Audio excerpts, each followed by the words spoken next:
The experience that people have around Bigfoot and other cryptids, to me, indicates some sort of space-time warpage. And I'm not talking metaphorically here. I think it's the same sort of space-time warpage that Albert Einstein was talking about. I think they're literally warping space-time because they're based on black holes.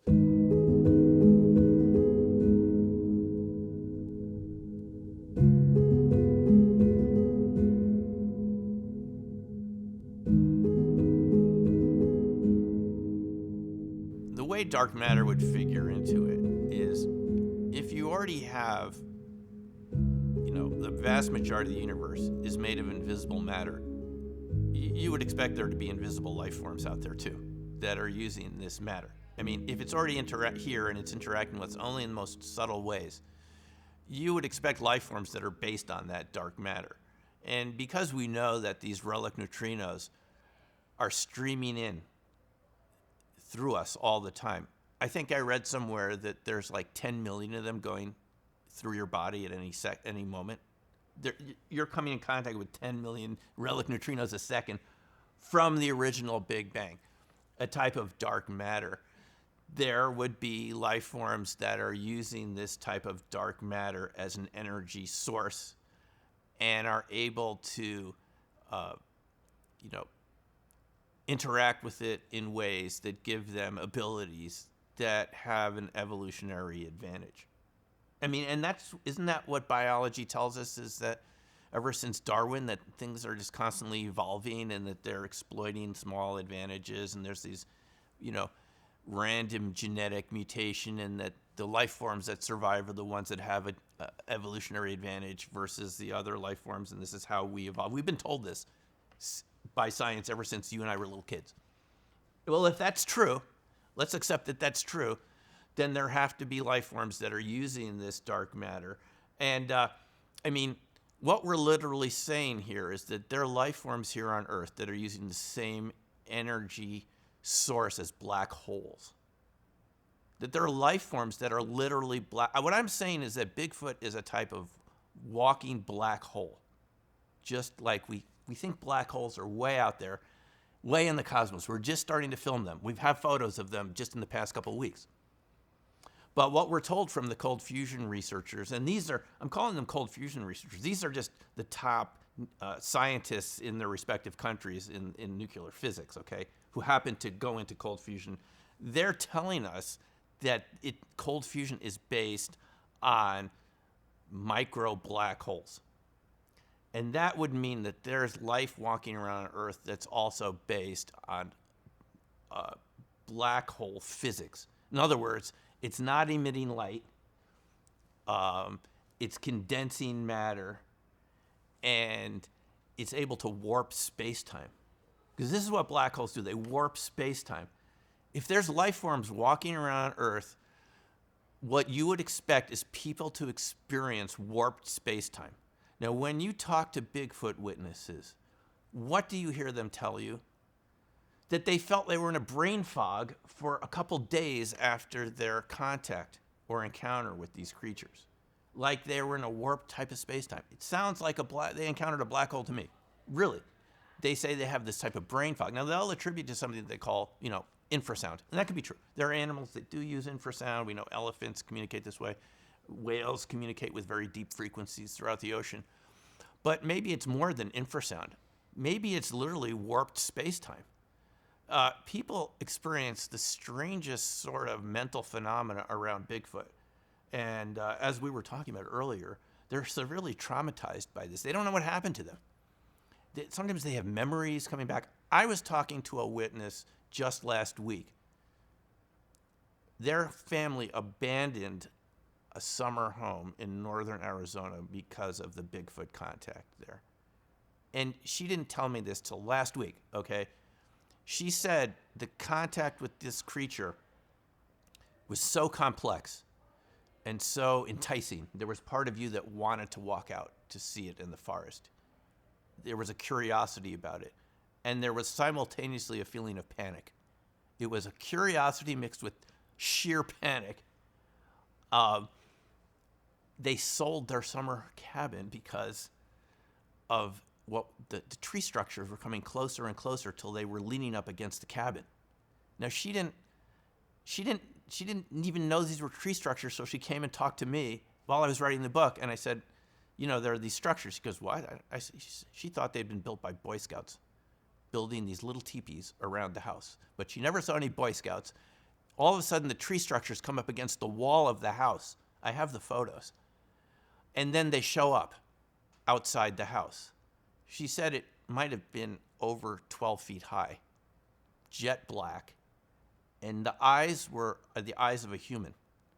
And she wanted to go out and play with it in the woods. And the other part of her panicked, and she ran into the car and left with the lights on. And, okay, you get the idea. She didn't even take her personal items. She never went back there again. So this is how traumatized people can be by this, because I've talked to these witnesses. But the experience they have, so to get back to your question, the experience that people have around Bigfoot and other cryptids, to me, indicates some sort of space-time warpage. And I'm not talking metaphorically here. I think it's the exact same sort of space-time warpage that Albert Einstein was talking about. I think they're literally warping space-time because they're based on black holes. And this is what the fusion researchers are telling us, is that this condensed matter creates micro black holes. They're not the type that are going to go through and destroy the Earth, and eat everything up. They're temporary. But it creates a type of energy source, and it's ultimately powered by dark matter. I realize these are a lot of far-out concepts. They could seem really strange. But if you look at the connections between them, what we know from 30, 40 years of science, it all sort of makes sense. That is why I call them dark matter monsters. I mean, I'm not literally saying that they're monsters, but they have qualities of monsters. Let's be honest about it. Warping space-time. The post-traumatic stress that people experience from this is severe. They don't even know how to talk about it, which is why I don't hear about some of these encounters from friends even until recently, because they don't even know how to start. I think if you can base some of this in science, it allows us to have a grasp of what's going on, and it allows us to stop calling it supernatural and paranormal, which I'm not against. But let's say what we're calling supernatural and paranormal is basically another type of physics that we're not familiar with, that comes out of all of this cold fusion research. It comes out of how the cosmos works. It comes actually out of very well-established scientific ideas that we already accept in cosmology. But let's say that those things that we even consider strange in cosmology, but real. I mean, I've listened to the lectures about dark energy and dark matter. Let's say that's already here on Earth, and that's what's manifesting in ways that we call paranormal, supernatural. It's actually a type of physics based on condensed, clustered matter, that once you can, cluster it and condense it that way, it gets all sorts of properties that are really interesting, just affect electronics in odd ways, affect our sense of time, space. About 60, 70 years ago, there was a physicist, Hugh Everett III at Princeton, who proposed the idea of parallel realities. He called it relative states back then. That's all he could get away with in the 1950s, relative states. But what he was suggesting is that quantum mechanics necessitates parallel realities. There's no way around it. There's no wave function collapse. There's no disappearing worlds. They're all real. And Hugh Everett said, they're all real, and there are fragments of you in those. You're only perceiving your version, but there's different versions of you and different versions of reality, anything that would be described by the Schrodinger wave function.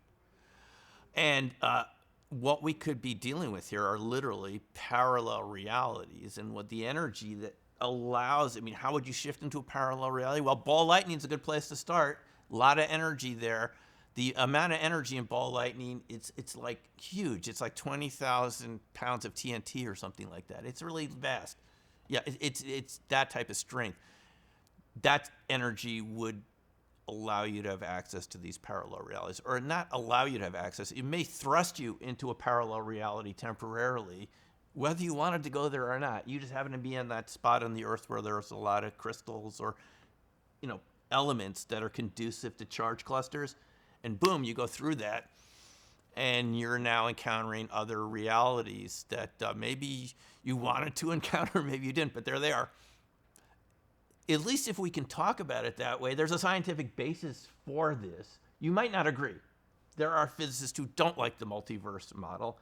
There are some who say that's the only way to go. Just like anything else, there's debate about it. But at least if we can have an intelligent adult debate about this, we can take all these phenomena and say, you know what, this is potentially part of science that we already have. We don't even need any new principles at this point. It's all there. We've got multiverses. We've got charge clusters. We've got exotic vacuum objects. We've got dark matter. We've got relic neutrinos. Those are all the ingredients you need for a cookbook of multiverse interactions that seem paranormal, seem supernatural. They may even seem demonic. But to me, they are just a type of science that we're just not very familiar with. So early on, when I was a teenager, I came out on one of these teen camping tours from the East Coast. This is what kids who grew up in New York City and the New York area would do. You'd come out west for a trip. So we were in Green River State Park in Utah, not far from Moab.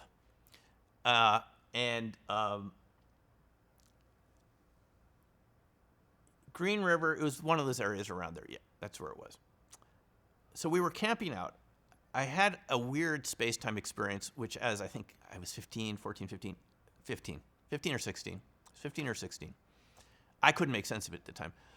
The first thing that happened is I was facing someone around a campfire. I felt like I had sneezed, but then I wasn't sure whether they had sneezed, and I had seen it through their eyes for a second. I know that's a weird idea, but that's what it felt like. I didn't feel like I had sneezed, but I had felt like I had experienced someone else sneezing, and I thought maybe it was them. A split second later, I see a crack of light go across the desert, and I see what I could only describe at the time as a tall reptilian figure about 9 feet high and very well built. And it was talking in a very low growling type of sound. Everything else had disappeared, and I'm looking at this creature who's maybe about 10 feet away from me. And then all of a sudden I snap back. I'm around the campfire again. Everyone's there. All the teens on the camping trip. I'm like, what was that? That is just a really strange experience. At the time, my mind, just said, it was a hallucination, whatever. Did I eat something bad for food that, caused hallucinations? I don't know. I wasn't sick, so that wasn't a good explanation. That was a really strange experience. At the time, in the 1970s, I'd never even heard of reptilians. But that's what it seemed like at the time. Another interesting kind of space-time warpage that happened around Crop Circle was someone I knew who gave Crop Circle tours for quite a while, Ron Russell, in the Denver area. He told me that back in 1994, he was in a crop circle in Avebury, which is a small, old Neolithic settlement area that's a modern town today, has a huge stone circle around it. It's the only village in Europe surrounded by an ancient stone circle, 10,000 years old. It's pretty cool. Huge stones that go all the way around. And we like to go out there. Sometimes you get crop circles around there. He said that he went out to his car to get batteries because his batteries had, I think, naturally exhausted. And all of a sudden he encountered people dressed in medieval dress who were very short, speaking an ancient dialect of English that he said was Chaucerian English, like a pre-modern English language. The people looked like they're from hundreds of years ago, and everything started to feel weird all of a sudden. He went to the car. When he got back, he felt like he had been gone for a half hour to an hour, because I spoke to him recently about this again. He said half hour to an hour. The people back at the crop circle said, you were only gone for 5 minutes or less. So that's another sort of weird space-time experience. Again, coherent shapes like crop circles, the chiral pattern of the wheat flowing in spirals. We know from classified Soviet research, spiral coherent shapes create coherent matter. And coherent matter creates space-time warpage. So to me, I think this all makes sense. It's not something that we've been exposed to a lot, but the science is there to back it up. Once you get coherent shapes, you can get coherent matter, you get sort of space-time warpages. And I think what I experienced in that desert, I don't know what that was, but the crop circle experience, again, that's something people have experienced around crop circles and, of course, battery camera failure. Those swirling shapes seem to create a type of matter that, creates these effects. So some of these interesting effects that people report around Bigfoot They have a lot of parallels to what you would expect with something that would change its state of matter, a non-ordinary type of matter. And some of those include the eye glow that people report. Now, this is something when I first encountered it, you wonder, and you've heard interviews with people and so you think, is it reflected light? But when you hear these descriptions from witnesses, it's pretty clear that on completely dark nights, they're seeing glowing eyes that blink in the bushes. Jim Myers talked about this from some of their outings with the Sasquatch outpost in Bailey, Colorado. And he showed us actually the video of the eyes blinking, the glowing. That has to be another state of matter that we're not usually capable of, that we don't understand very well. That is a type of matter that's glowing, and that is something also that you would expect to be around ball lightning. I mean, you're talking about self-luminous objects that create light, are generating energy. You sort of imagine that a creature like that would use eye shine almost for hunting. Like the same way that we have night scope, but that's using reflected light. You can use night scopes and project your own light out there to give it something more to reflect from. And it seems to be what they're doing is kind of projecting the light at one frequency and perhaps receiving it at another. So it's almost like night vision. I'm imagining, it could be wrong, it seems like they have their own internal form of night vision.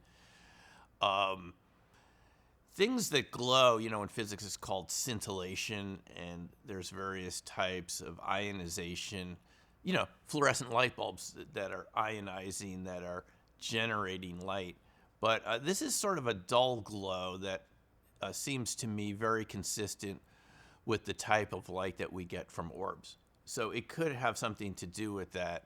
That's a very interesting feature of some of these encounters, especially the color changes. People have described it as like beams of light being shown onto the forest floor.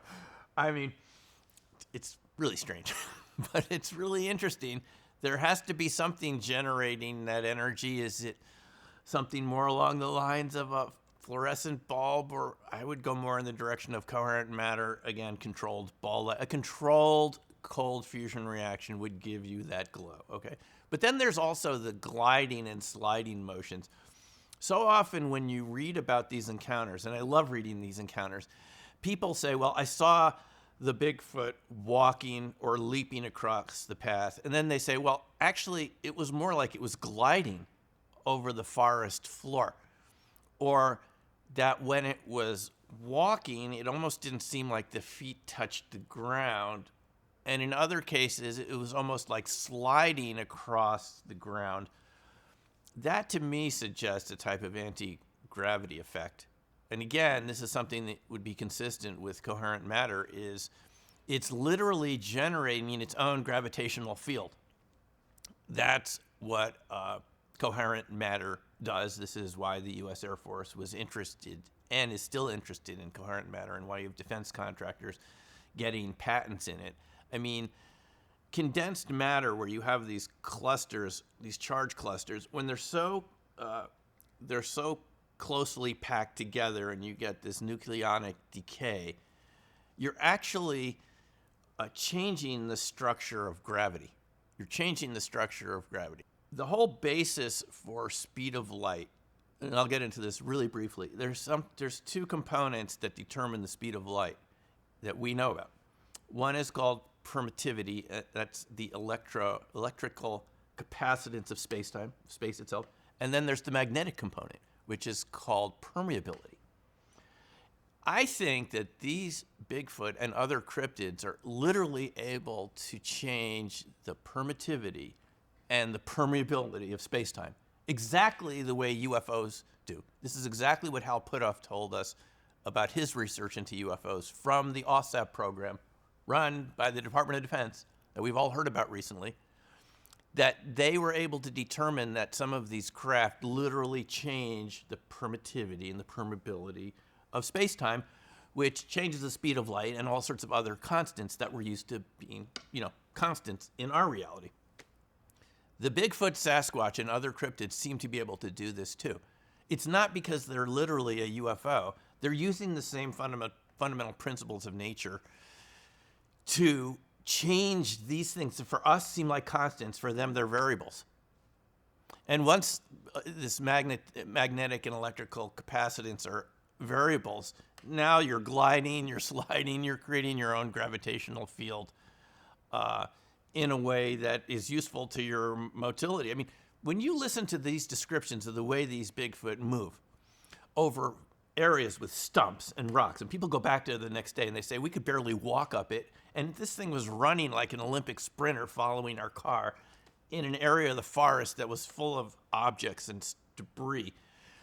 It just seems like it's not that they have necessarily, though this is possible, a supernatural running capacity. They're literally using some other principle to move around other than just typical physical motion that we're used to. We've seen these analyses on documentaries of people attempting to walk like Bigfoot, but that's when they're very slow and just moving at an ordinary speed. When they're moving at really fast speeds, people describe them as fast as jets.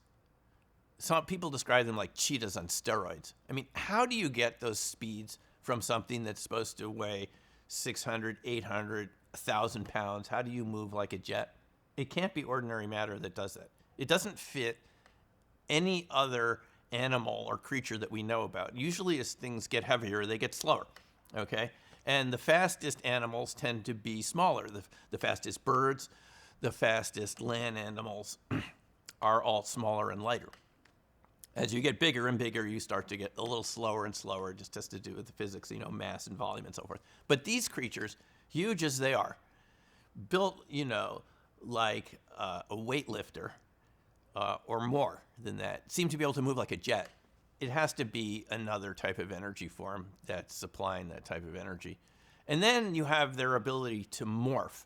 Now, I haven't been able to decide, is this because they're able to actually act like a bush or a tree or a boulder, and people do not see what's around them? In other words, it's really a Sasquatch there and people are out and not looking around carefully, or are they literally able to change, their matter state to literally look like a tree or a boulder or a stump? Because this is what people report, and actually not far away, right here in the Wallowa Mountains this way,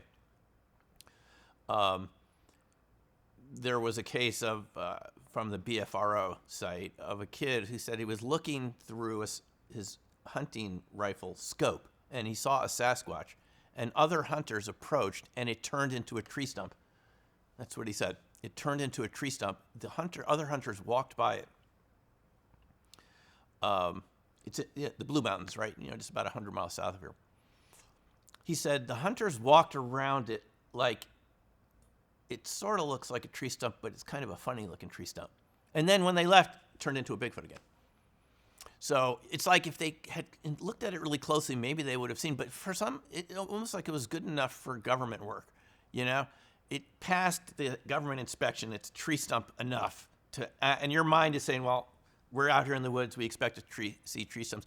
But that's not the only thing they seem to be able to do. They seem to be able to transform into a variety of other types of life, even people. People have reported that they were following the Bigfoot. They were going to sneak up on it. They came around quickly with their car on the other side, and all of a sudden it was just a person there. A person that didn't look quite right, but a person, But things were a little off. So you kind of wonder, are they fooling our mind? Are they putting in a sort of screen memory? I mean, you can't really tell. I can't really tell. Or are they literally able to, bend light in such a way that they could look human, or really turn, morphing? It's really hard to explain. You're really getting out there. But again, once you're dealing with coherent matter, you're dealing with a type of matter that can transmute, that can change into other forms really quickly. And so that could be another aspect of what we consider to be paranormal or supernatural about them. I mean, that's just for starters. The other effects, that you really have to think about, it's that real sense, and this is what I've heard from people I've talked to, that just something seems wrong. Something seems off. That feeling of fear, but it's not an ordinary type of fear. It's just a feeling that things aren't right, that sudden quiet. When people report that the crickets aren't even chirping, I mean, the last time I checked, crickets aren't afraid of anything. They don't even know about really anything beyond other insects that could eat them or birds, but they can sense something around there. I don't think Sasquatch eats crickets. I could be wrong. I don't think they're hunting for crickets. I think those crickets are detecting a change in space-time. It's very similar to what UFO witnesses report right before their encounter, is that the whole area becomes very quiet, very dense. That, to me, seems like a change in permittivity or permeability, or basically these fundamental constants of electricity and magnetism, of space-time itself. When you change that, it just doesn't seem ordinary. We all know what it's like when it feels ordinary, bright, sunny day. Something feels off. When these creatures are around, they are warping space-time in a way that doesn't only affect your brain. I mean, it's literally, I think, and I could be wrong, but this is what I think is going on. I think they're warping space-time in such a way that either the sounds aren't getting there from the animals, the crickets, or literally all the life in that area is feeling something's different, and it's just being very quiet. So those effects are also really interesting. And then finally, the memories that people have, they either don't remember it, or when they start thinking about it again, they can't remember quite what happened, or they can't remember the order that things happen again. That could be a stress response, but again, it could also be, going into another type of reality, parallel realities, parallel dimensions, where the rules and the way things work are just slightly different. It would cause that type of confusion. Then you come back to what we're ordinarily used to. Here's the one facet of coherent matter that's really interesting. Eventually, it decoheres and becomes ordinary matter again. And when it does that, it starts looking like ordinary stuff.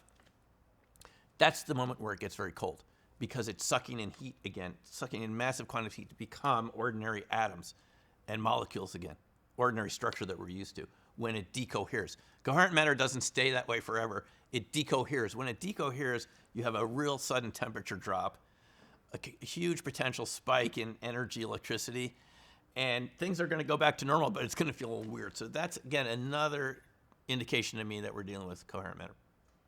The gifting relationships that people have with the Sasquatch, I mean, this is really fascinating, and I've certainly wondered, are the Sasquatch able to create what are called apports?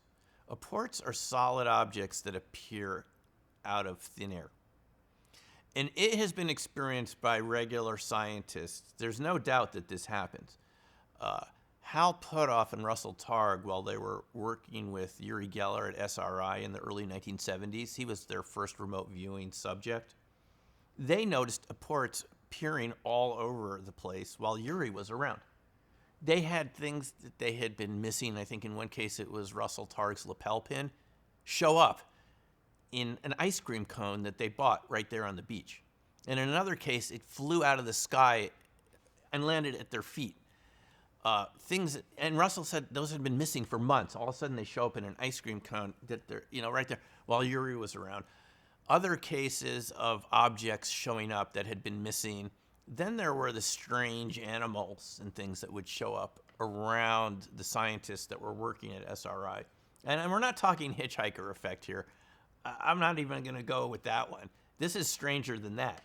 This is having someone around with real psychic abilities. And again, space-time isn't working the same way. Things are showing up. Really strange stuff. But the gifting is really interesting because, again, not only does it show how intelligent these creatures are, that they understand reciprocal relationships and you give me something, I give you something, and creating bonding and friendship that way, they seem to be able to locate objects that are like 100 years out of date. Like crystals show up, or some ancient metal jewelry that seems like from the cowboy era. Like, what were they doing? Like, holding onto this the whole time back in their cave or wherever they live and just bringing it out as saving this gift for 100 years for the right human? Or were they creating it on the spot somehow. I mean, I can't answer that question, but it's awfully an interesting aspect of gifting. I mean, we're talking about non-ordinary gifting here because these gifts seem to be out of another time period, right? They seem to be from another era. And people wonder, how did something like this even exist? This hasn't existed for 100 years. So it's a really good question, whether the gifting has some sort of space-time component to it. I mean, are they capable of generating these objects? Are they like Uri Geller? Maybe they are. Maybe when they're around, they can just manifest these objects and they show up on the spot or something like that. And it's also really interesting, where do they find these crystals from that they leave at these sites, these giftings? People leave out apples, right? And they leave out jars of peanut butter.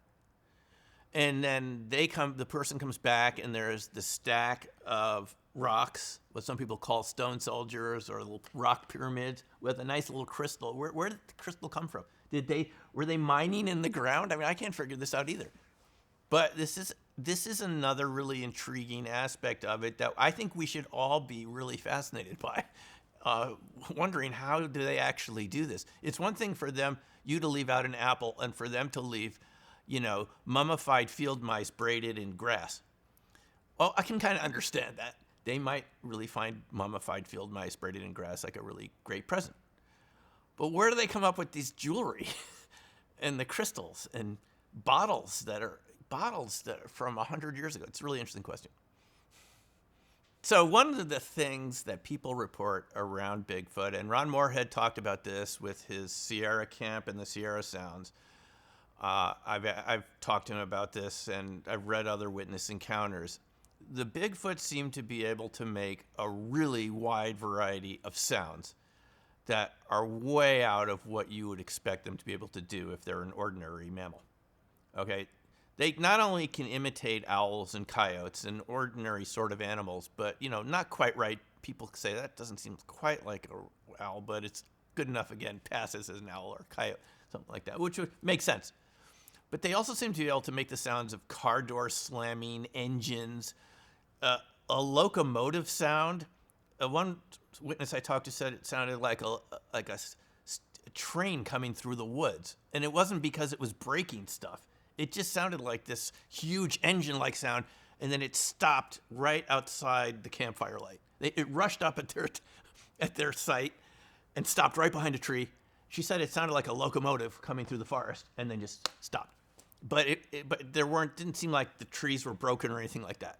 So, I mean, they seem to be able to generate sound, which again really suggests some sort of very interesting electromagnetic modulation, quantum effects. I mean, again, they're able to interact with the electromagnetic spectrum at such a deep level, like we would expect technology to do, that could generate electricity and make frequencies and resonance mechanically, like a synthesizer or something like this. They seem to be able to do this and make these sounds that people are convinced it's a machine coming up to them, it's another car. The doors slam. They hear the tires spin. They look around, there's nothing else in the parking lot. And they don't even see a Sasquatch. This thing was able to come up invisibly, apparently invisibly, generate machine sounds because they know that we respond to those sounds. But it's not just machine sounds. I mean, Ron Moorhead talked about, he said it sounded like a tuning fork right above their forest structure, their lean-to in the woods. Does it mean that the Sasquatch are generating the sounds, or are we sort of opening up a sort of interaction with a type of energy where at that frequency you're going to get other types of things coming through once it's opened up? In other words, maybe they're not the magicians we think they are in every aspect, but they're operating at a certain resonant frequency where you have other phenomena operating. And this would also explain why you see them around UFOs and other, unidentifiable objects in the sky. I've heard the argument, yes, maybe the extraterrestrials are abducting them and then releasing them. like they do to us occasionally too. And that's what you see them coming off the ship after. But maybe there's more going on than that. That's sort of a conventional explanation, is that they're being released after some abduction. They don't seem particularly groggy when they come off the ship, but they are seen round UFO sightings. Again, Blue Mountains, right this direction, not far away. People reported that way back in the 80s and 90s, and missing time on top of it. Again, to me, that suggests that when you're dealing with life forms that work at this frequency, it's a little bit like opening up a door, and there's just a lot more behind the door than just the Sasquatch. There's other phenomena that work at that frequency. This is what you would expect from parallel realities. Again, I think talking about parallel reality simplifies this quite a bit, because you're going to have a lot of different phenomena. In other words, when we look around at reality and we say this is reality, what we're seeing is a tiny sliver of what's there. And once you start seeing more, I mean, the remote viewer Ingo Swann called it reality boxes. We live in this reality box, which is a socially constructed reality that we're taught from the time we're very young. Once we go beyond that box, there's just a lot more beyond the box. So if Sasquatch happens to push you slightly beyond the box for some reason, you're going to see whatever else is out there, which could it be UFOs, other types of cryptids, ghosts, any phenomena that we would classify as interdimensional. At least that's how I look at it. So when we look around at the universe, we think we see what's there. But what cosmologists tell us is about a third of it is dark matter, another almost 2/3 of it is dark energy, even a stranger substance that we don't even know what that is, that's pushing everything apart. That's what's causing the kind of cosmic expansion, dark energy. But that it's worse than that, because even the ordinary matter, some of it is non-baryonic, which means it doesn't interact with light. Even regular matter. I'm not even talking about exotic stuff. The 5% that's considered ordinary matter, a lot of that is non-baryonic, which means it doesn't interact with light. So what we're left with is what we can see is a 0.5% of all the matter that's out there. All the matter that's out there. So what we're seeing is just a 200th of what's there. And if that were true on Earth, that would mean that there's just a lot more going on here that we can't see, and we can't even necessarily interact with it physically all the time until it's sort of at the right frequency, and then we see it, and then it goes off back wherever it was, and we don't see it again. I mean, to me, that seems completely consistent with the way cosmologists see it. It doesn't seem that much of a stretch, but I think for a lot of us, we've assumed, well, I haven't seen it, maybe it doesn't exist. You know, I had a friend in Boulder, and she was a runner, Olympic runner. She said, I've never seen a Sasquatch, and I've been running in the Rocky Mountain foothills for a long time. So we asked her, have you ever seen a mountain lion? She goes, no. So, I mean, we all accept those exist. Just because you haven't seen it doesn't mean it's not there. Yeah, so the Barb Shoop video was one of these pieces of video evidence that I came across about a year ago, which I really found fascinating, because we've heard these, cases where people saw something moving that seemed that it looked more like a thin, invisible film or a saran wrap turning into a Sasquatch in front of their eyes, and vice versa, where the Sasquatch seems to disappear. And we've heard this from many witnesses. They literally say it moved behind a tree and it never came out the other side. So we've heard this a lot, and we've heard other witnesses say it literally disappeared in front of our eyes. I heard a case from the Russian researcher Igor Burtsev that he presented at the Bailey Sasquatch conference about a year ago, 2021. He said he was talking to a witness who saw a huge Sasquatch in Russia walking towards her. And she said it was like a curtain of light came down and it just disappeared in front of her eyes. They were able to look at the power lines behind her house and where she said it was, and they said it was somewhere around 8-9 feet tall. So they've literally disappeared right in front of people's eyes. And does that mean they're literally disappearing like the transporter on Star Trek? Are they being beamed out somewhere else? Or are they just becoming invisible and they're still crunching the grass, which we've also heard of? You hear the grass crunching. You see the grass crunching, but you don't see anything. People have said these Sasquatches have passed them on hiking trails, but they can't see them, but they can feel them, and they can hear them going right by them because of the sound. All sorts of variations. And then you have the Barb Shoop video, which she took, I believe, somewhere up in Washington State, was it? In the rainforest there. And she's walking with a group of people out there, and all of a sudden they see something. You can hear her on the tape say, what is that? What is that? And later on, she described it as a small chimpanzee-looking like creature, which you would imagine a juvenile Sasquatch to look like.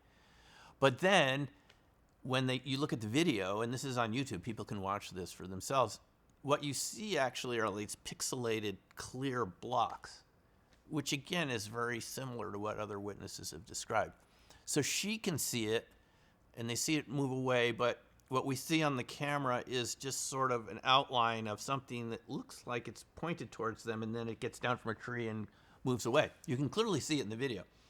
And I don't think it's, from what I've seen, it's not, JPEG pixelation or anything like that. And the reason we know that is because she's narrating it, unless it's a complete hoax, which I don't believe, because Barbara Shoop put up a lot of videos with their group out in the woods there. No, I think it's a real video. You hear her narrating it, all of a sudden it's gone. So what could create, a type of biological material that can become invisible like that, or is visible to the eye but not to a camera or something? We have examples of like the cuttlefish and octopus in the oceans. I think they're called chromophores.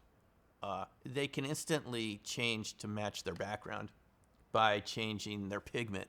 But I mean, it's instant. If you've seen an octopus or a cuttlefish, they can blend in like super quick. So it's not a total stretch of the imagination that there's other life forms on land that could do something like that. Cloaking and metamaterials are really hot topics in science right now. If you look at the scientific literature on and these are materials that are able, the size of the structure in the material is smaller than the wavelength of light, which is already pretty small at nanometers. So the structure in the material or the metal or in the crystal bends light so that you literally don't see the material. It actually bends around it or through it or changes the color. So metamaterials can create that type of cloaking. And coherent matter would also create a natural cloaking effect. I mean, again, that's why defense contractors are interested in it. So is this a life form that knows how to naturally cloak, either through, the structure of its biology or energetically, to create sort of a field around it that the light passes through, or maybe it doesn't pass through, but passes around. It looks like it's a really good question. We don't have enough evidence to know exactly what these Bigfoot are doing, but they seem to either be able to locate, bilocate to another location really quickly, so that they literally vanish in front of you, or they seem to be able to shift to another frequency. Ellen Maccabee described this in her deer hunting stand, when she said it looked like saran wrap was kind of moving across the trees, saran wrap with big arms.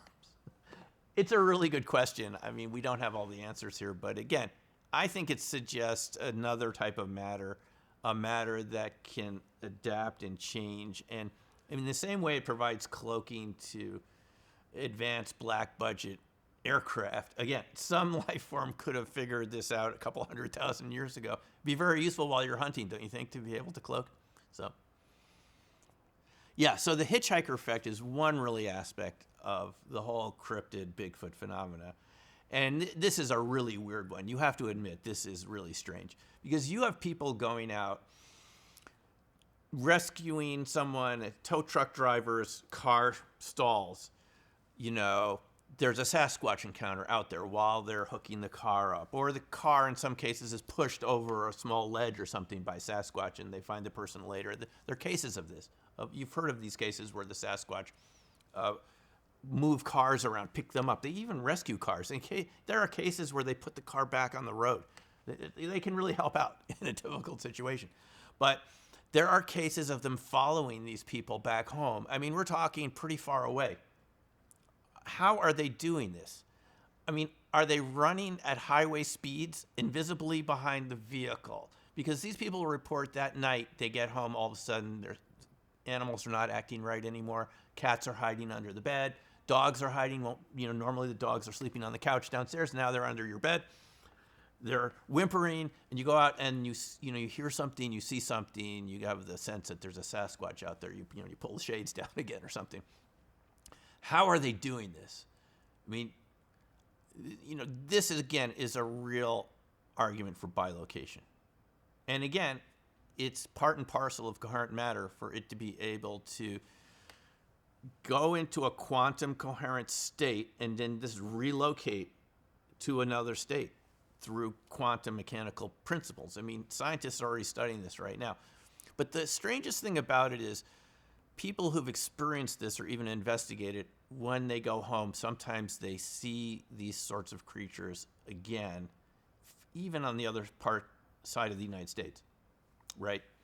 Other types of cryptids, that are going to start showing up. Their kids start seeing these cryptids. The kids' friends start seeing it. So the suggestion has been put forward that it's a type of contagion, like a medical contagion, like a virus, and that you sort of picked something up and you had this virus and you gave it to everyone around you. I don't buy that, actually. I don't think it's a hitchhiker effect. I think it seems like a hitchhiker effect. I think what's going on is when you encounter these phenomena, it's changing you in some fundamental way. We talked earlier about how there's fundamental changes to space-time of being around coherent matter. I think these Bigfoot encounters or other cryptids are changing, and it could be other phenomena too, haunted sites and so forth. I think it's changing you in some way that you're now perceiving a broader slice of reality back at home in the suburbs where you went, where you thought you were completely safe from these things, that this was only weird stuff that happens in portal areas out west. And now it's happening in your woods in Maryland, right outside your suburban home. I think what's going on, and I mean, I have good reason for this, because this contagion model has been applied to everything, including obesity. There was a Harvard study that found just people associating with other obese people, even over the phone, they had a higher chance of becoming obese themselves. Now, it's not that any virus came through the phone line. Somehow, by associating with other people, you sort of become like them and adopt their habits and so forth. We know this is true with smoking also. You're more likely to smoke being around other smokers. What I think is going on here is a pure multiverse effect. I think that when you experience certain types of phenomena that we're not ordinarily used to or trained how to interact with, I think it's changing you in some fundamental way that now you're a little different. You're a slightly different person than before that encounter. And you might be interested in new topics that you weren't interested before. And your frequency, your personal resonance might have changed, that now you're seeing more of that 99.5% of the universe that was invisible before. I think you're just seeing more of what was there. I think you're seeing what was there the whole time. I think that dog man was outside your house the whole time. You just didn't see it before. You were not at that frequency, and you've now shifted your frequency. For better or worse, your frequency is a little different. You're picking up more of the spectrum of life that was always there. So that's my interpretation of the hitchhiker. I don't think anything's following anyone home, personally. Now, I could be wrong. And maybe these Sasquatch do this sometimes. But I'm not buying that they're going across the country hitchhiking on a truck or something to get to someone in Florida after they've encountered them somewhere out here. I think that person is open to a little more, because I can tell you why this is true for me. Taking remote viewing in the 90s, I wasn't open to any of these phenomena like this, but just seeing that RV was something that was real. I could describe a picture that I hadn't been shown yet that was in the hidden folder. That opened me up to other topics, and I know that some of those remote viewers began to have some of these experiences at home as soon as they got home. I wrote about this in Opening Minds. One guy started experiencing reptilians in his home after coming home from the RV class. Another person experienced balls of light during a session.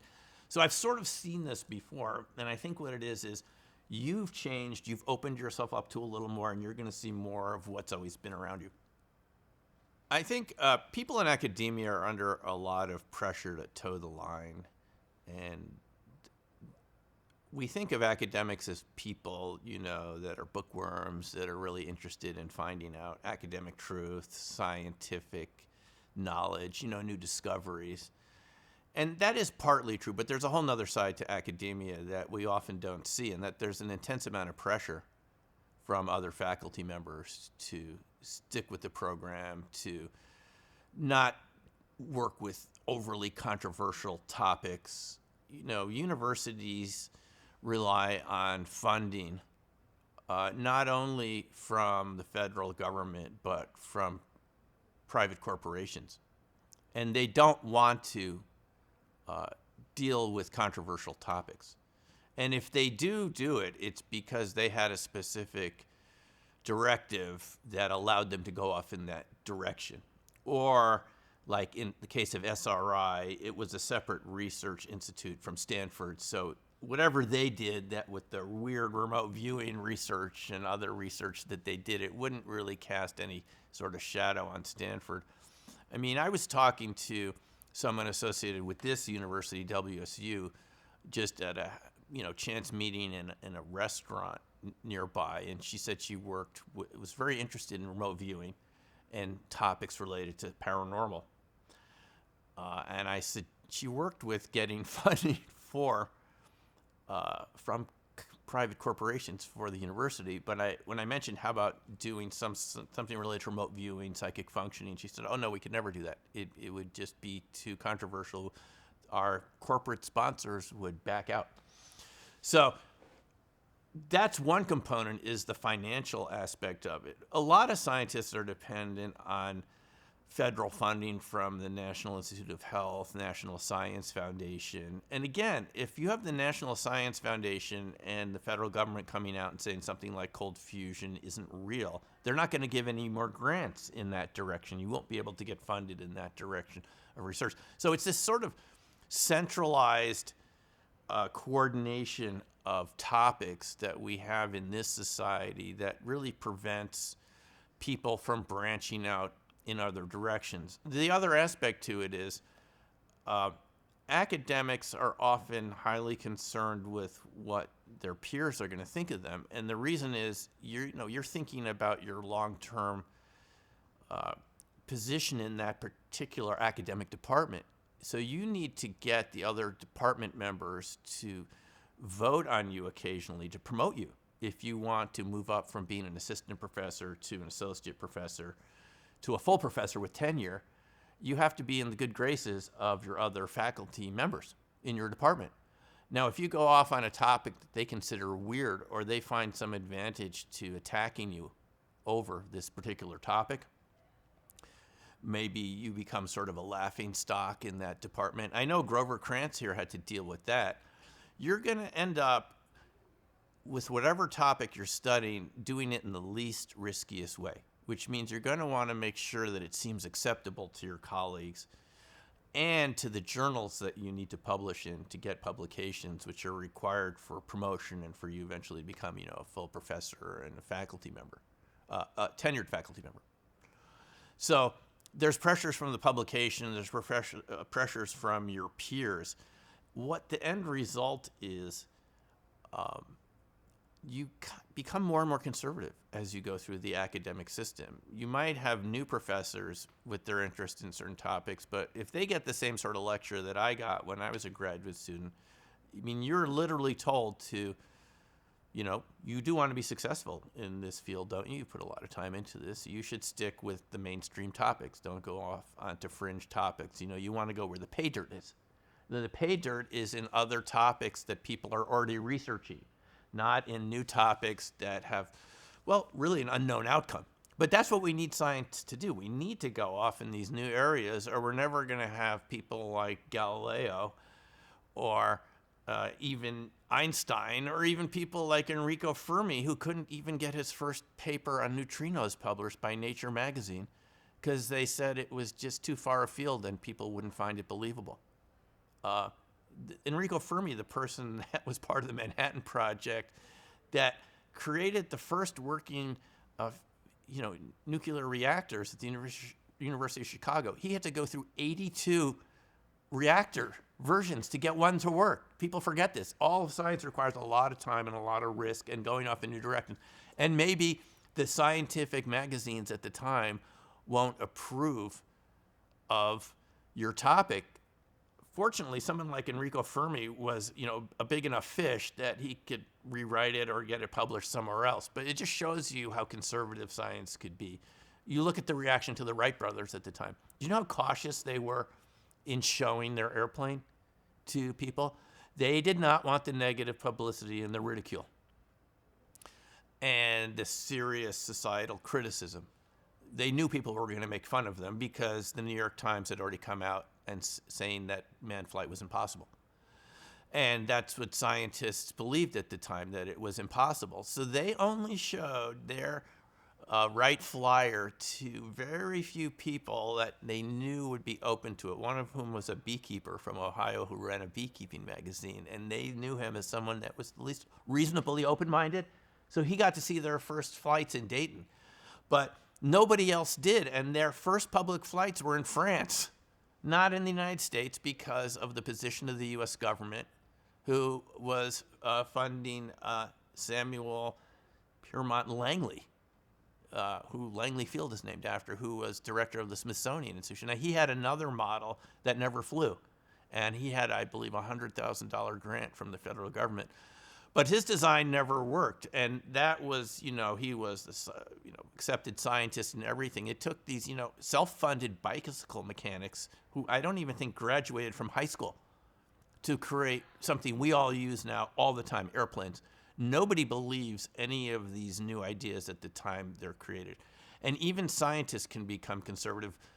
It's well known that Einstein didn't even believe in black holes initially, which were predicted from his theories of general relativity, because he just thought it was just too outlandish and just too hypothetical. But that's what his theories predicted, is you would have a gravitational collapse and a singularity eventually, sucking in all of space and time around it and all matter.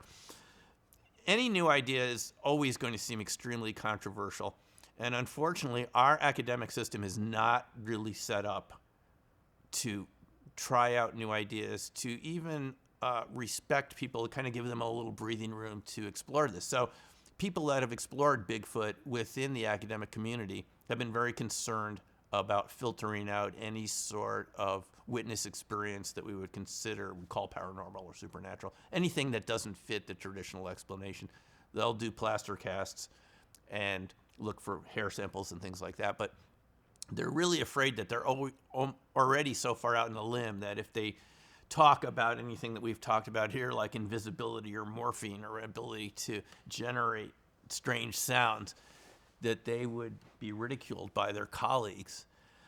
So we're in a situation where academics really doesn't touch most of these topics. It also applies to UFOs. Now, that is slowly changing. We've had congressional hearings recently. We've had these pilots come forward from some of these naval incidents. And the UAP task force identified sociocultural stigma as our main barrier to finding out the truth about our interaction with UFOs, UAPs, as they're now called, because the pilots were afraid that they would not fare well in the naval promotion system if they ever talked about this. And if you've talked to civilian pilots even, or military pilots, seeing something that's not supposed to be there is a sure sign for one of your psych evaluations, what they call it, fit rep reports, right?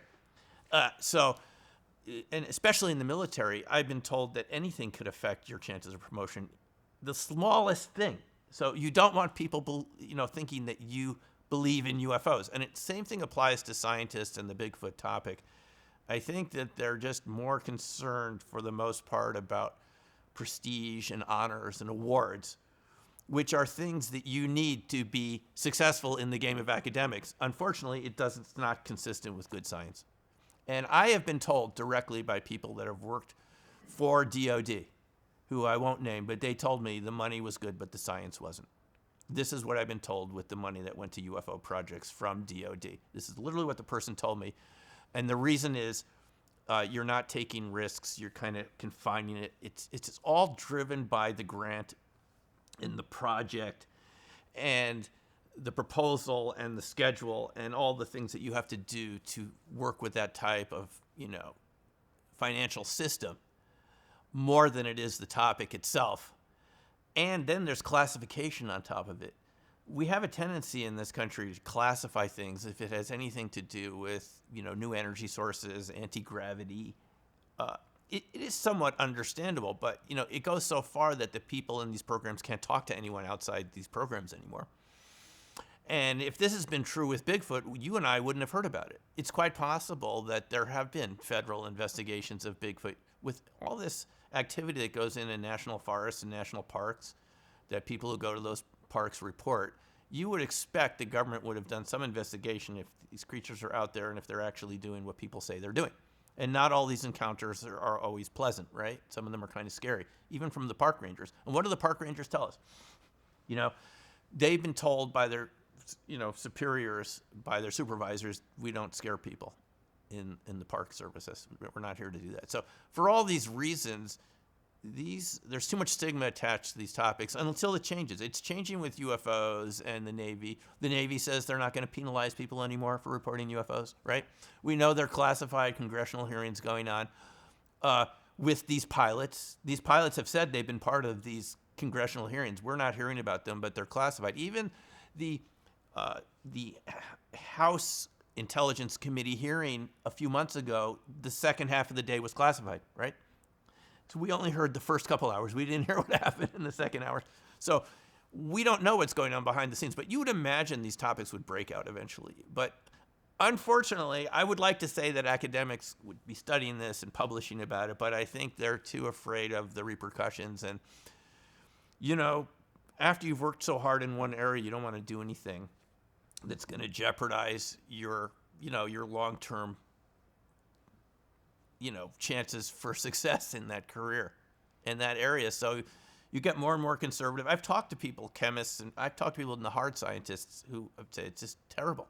It's another reason why it's like that is these universities are so profit-driven. They only want to go for profit-making grants. They do not want to be seen as doing fringe topics, which is why we don't have much of SRI-type organizations. Pear Labs at Princeton University, Princeton Engineering Anomalies Research Lab, which is part of the engineering department, Bob, John, and Brenda Dunn. Now, they got that going. It was the idea of an undergrad who they said you can do whatever you want for your dissertation or your thesis at the end of your college tenure here. Someone actually was interested in PK, but they had McDonnell Douglas come to them, the defense contractor, McDonnell Douglas, wanting to know if pilots' feelings and emotions could adversely affect electronics, because they wanted to know if we put more electronics in the cockpit and pilots are under stress. Let's say they had a bad day and they're really pissed off. Would it affect the electronics? That's how those micro PK studies started, where they're looking at the effect of your intention on random number generators, and they found an effect. And they were in operation for 20 years, and they answered the question to McDonnell Douglas: no, a bad day won't fry the electronics, but people can affect microelectronic circuitry in very subtle ways, which we can see happening on a regular basis. So it takes someone who's really interested, like a defense contractor, to fund this sort of work, but it doesn't seem like it naturally comes out of academics for these reasons. Well, we have to keep evolving, as a species. If we get too out of touch with nature and how the universe works, we'll cease to exist as a separate organism here in the universe. Nothing stays the same. Global warming is something we're dealing with now, but it's happened in the past too. We know the planet's warmed up. But you can't just sit around and pretend like nothing's happening. You have to find better ways of doing things.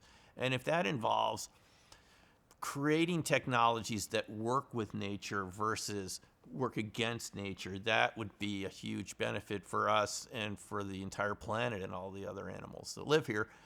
These principles of cold fusion, ball lightning, that is how nature works. It's happening all around. And we can show that these cold fusion reactions that we talked about earlier, actually, it's not just cryptids and Bigfoot, that I believe are using these sort of scientific principles. I mean, I think it's in everything. I think it's plants, and it's happening in us right now. We're interacting with cosmic energies, and these reactions have to be happening. They're that fundamental. So I think evolution happens when we're working with the way nature already works. It's just a lot easier than to try to create something totally new and to keep pushing it that way like we have been doing with things like combustion engines, which, have a lot of drawbacks too, especially if we run out of the fuel. If we have this sort of abundant sort of energy, and some creatures that we call cryptids have already tapped into this a long time ago. They could have tapped into this a long time ago while we were still evolving as humans.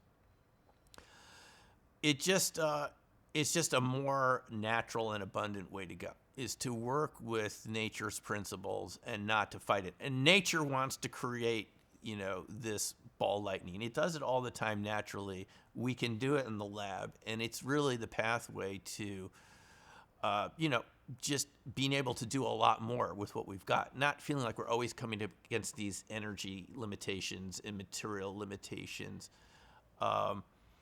It's just science really progresses not by inventing anything new. It's just by discovering what's already there.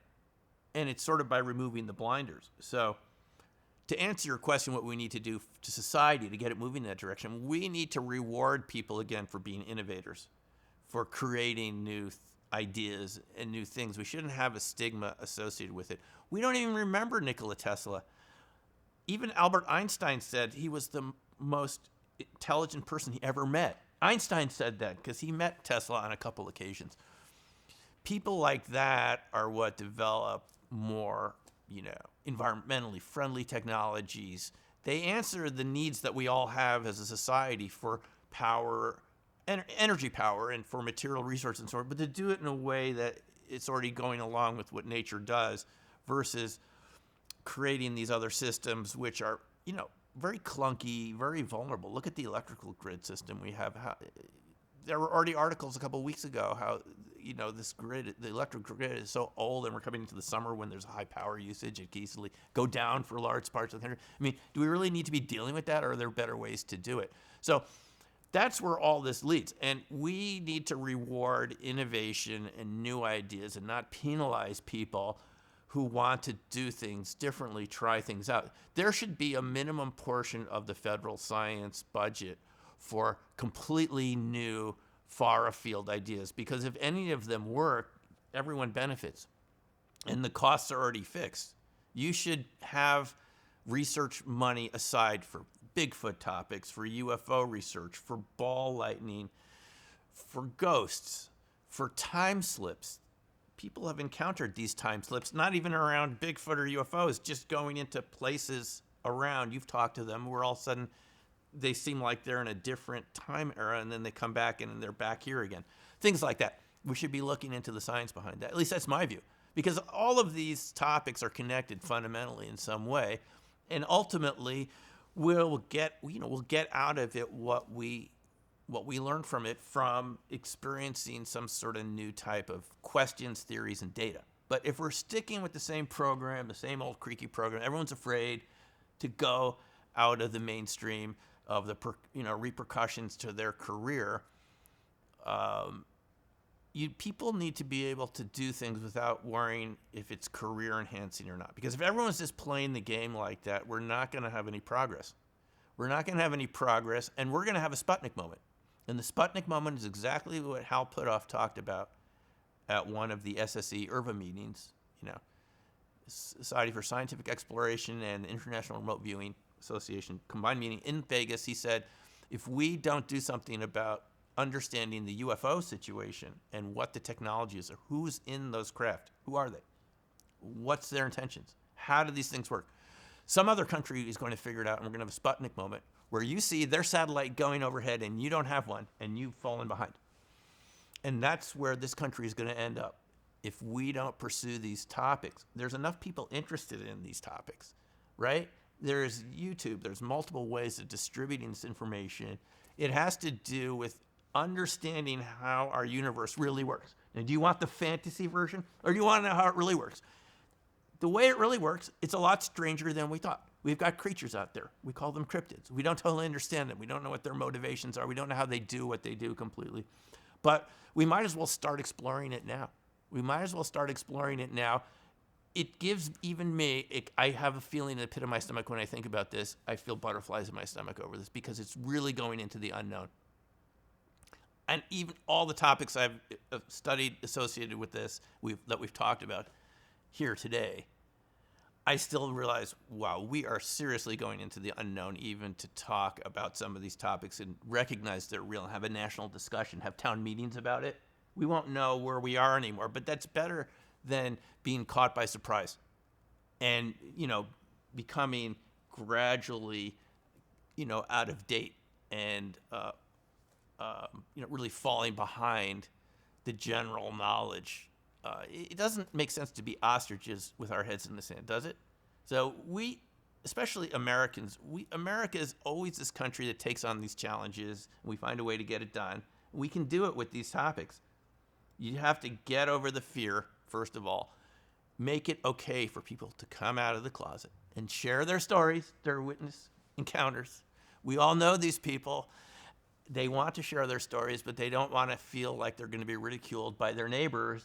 Nobody wants to be laughed at for saying that they've had an encounter like this or that they study these topics. So that's really what it comes down to, is really being the innovators that we always were, like we were in the days of the Wright brothers, trying something new. Yeah, you're going to make mistakes. We're not going to totally figure this out all at once, but I think it's a lot healthier than the situation we're in right now, where you have, the Park Service won't talk about this topic. Forest Service won't talk about it. You have law enforcement telling everyone they saw a bear when they know darn well that person did not see a bear. They've been told to tell people they just saw a bear. And then you have these witnesses confused for the rest of their life. Sometimes they have PTSD. I just think we can do a lot better than this. We can do a lot better. So I guess my answer to the question is, it's not paranormal, it's normal. It's our view of the world that's subnormal, that's making it seem weird. We're the ones that have to rise up to, understand it. This is reality. It's normal. What's subnormal is our educational system and all these organizations that are dumbing us down. That's subnormal. And that's the answer that Ingo Swann gave to me when I first met him, in the remote viewer who worked at SRI in 2013 in downtown Manhattan. And he said, no, that's normal. What society normally thinks of is the things we usually do. That's what's subnormal. It's our inability to handle reality. So in my view, what paranormal is you have dark matter plus charge clusters, compressed charge clusters, equals all sorts of really interesting stuff.